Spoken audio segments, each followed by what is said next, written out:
माता मरिया को समर्पित मई माह के 13वें दिन में हम देखते हैं सिमियोन की भविष्यवाणी। मेरी आंखों ने उस मुक्ति को देखा है जिसे तूने सब राष्ट्रों के लिए प्रस्तुत किया है। यह गैर यहूदियों के प्रबोधन के लिए ज्योति है और तेरी प्रजा इज़राइल का गौरव। संत लूकस के सुसमाचार अध्याय 2 पद संख्या 30 से 32। सिमियोन ने भविष्यवाणी की थी कि यह बालक इज़राइल में क्रांतिकारी सिद्ध होगा। यह सामाजिक और धार्मिक क्षेत्र में परिवर्तन लाएगा और एक दिन इस पुत्र के कारण ही मरिया के दिल पर दुख का सागर उमड़ पड़ेगा।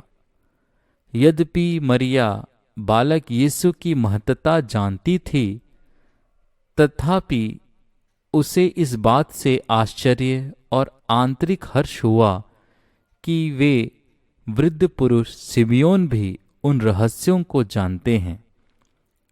भविष्यवाणी के साथ ही सिमियोन ने यह भी कहा था कि उस क्रांतिकारी बालक का विरोध भी किया जाएगा। हाँ, यीशु का नाम बहुतों के लिए घृणास्पद होगा तथा अनेकों के लिए प्रिय एवं मुक्तिकारक होगा। यह प्रश्न सब मनुष्यों के सामने होगा, तुम यीशु के साथ हो या कि उसके विरुद्ध। यीशु का जीवन बलिदान ही बलिदान है, तथा तब भला उसकी माता मरिया बलिदान से कैसे बच सकती है। यीशु को भयंकर दुख और कष्ट का सामना करना पड़ेगा। दुख रूपी तलवार से माता मरिया का हृदय छिद जाएगा, अर्थात निर्दोष यीशु को क्रूर सिपाहियों द्वारा कोड़ों की मार और दुखद मृत्यु को अपनी आंखों से देखकर माता का हृदय दुख के सागर में डूब जाएगा। लेकिन माता मरिया ने यह सब किसी अन्य व्यक्ति के सामने प्रकट नहीं किया। माता मरिया ईश्वर से बहुत प्यार करती थी। यही कारण है कि ईश्वर ने प्रेम से प्रेरित होकर भविष्य में आने वाले दुख संकटों की पूर्व सूचना मरिया को दे दिया, ताकि उस दुख की घड़ी में वह विचलित न हो, बल्कि उन्हें धैर्यपूर्वक सहर्ष ग्रहण कर ले। मानव जीवन में दुख तकलीफ तथा मुसीबतें बनी रहती हैं। उनके लिए ईश्वर को धन्यवाद देते रहें।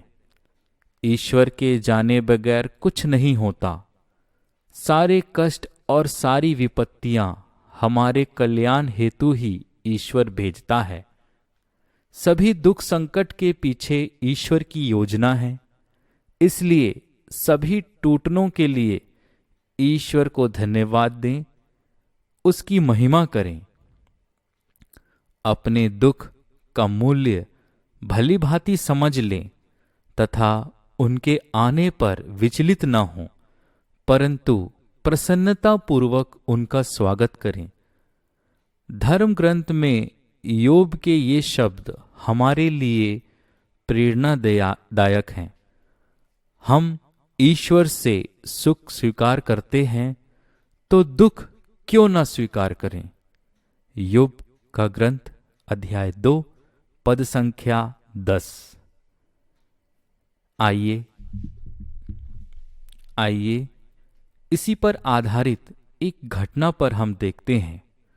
संत अल्फोंस माता मरिया का परम भक्त सेवक था। वह अपनी बाल्यावस्था से ही मरिया के सम्मान में प्रति शनिवार को उपवास रखता था। वह प्रतिदिन गिरजा जाता और माता मरिया से प्रार्थना करता था। दैवी प्रेरणा पाकर उसने स्वयं को ईश्वर की सेवा में समर्पित किया। प्रेम और उत्साह से उसने मरिया के पवित्र नाम की महिमा का प्रचार प्रसार किया। श्रोताओं को सुसमाचार सुनाते समय उसके मुखमंडल पर एक विचित्र प्रकार का तेज झलकता था। वह दुखित माता के कष्टों पर निरंतर मनन चिंतन करता था। उसके प्रभावशाली वचन सुनकर अनेक अधर्मियों का मन परिवर्तन हुआ तथा उन्होंने यीशु को अपना ईश्वर एवं मुक्तिदाता स्वीकार किया। अंत में इस महान संत ने अनेक धार्मिक पुस्तकों का प्रकाशन किया, जिनमें मरिया की महिमा नामक ग्रंथ सबसे अधिक लोकप्रिय है। आज के दिन का अभ्यास हम देखते हैं। दुख संकट की वेला में विचलित न हों, बल्कि उन्हें धैर्यपूर्वक सहने का प्रयास करें। साथ ही दुखों के प्रति ईश्वर को धन्यवाद देते हुए उसकी स्तुति करें। बुराई से भी वह भलाई उत्पन्न करेगा। आइए हम प्रार्थना करें। हे अति पवित्र कुंवारी मरिया, तूने अपना जीवन मानव मुक्ति योजना को पूर्ण रूप देने हेतु दुखों की वेदी पर अर्पित किया। सिमियोन की भविष्यवाणी के अनुसार अपने जीवन में तुझे असहाय दुखों का सामना करना पड़ा। तूने सब दुख सहर्ष ग्रहण किया। हम दीनतापूर्वक तुझसे निवेदन करते हैं कि हमें कृपा दिला कि हम भी अपने जीवन के दुख धैर्यतापूर्वक स्वीकार करें तथा इन दुख कष्टों को ईश्वर का प्रसाद मानकर उनकी स्तुति करें तथा उससे धन्यवाद दें। आमीन।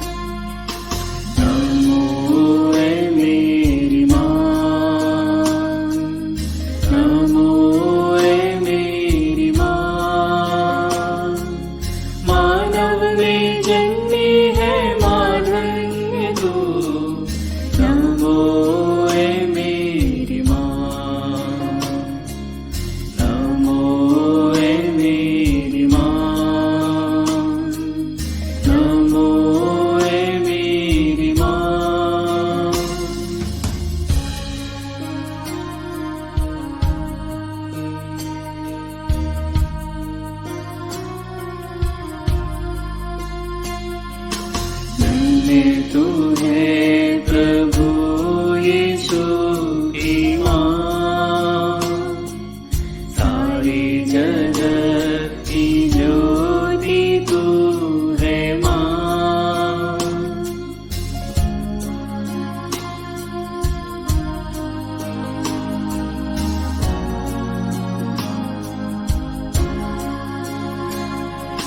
धन्य तू है प्रभु यीशु की मां, सारे जगत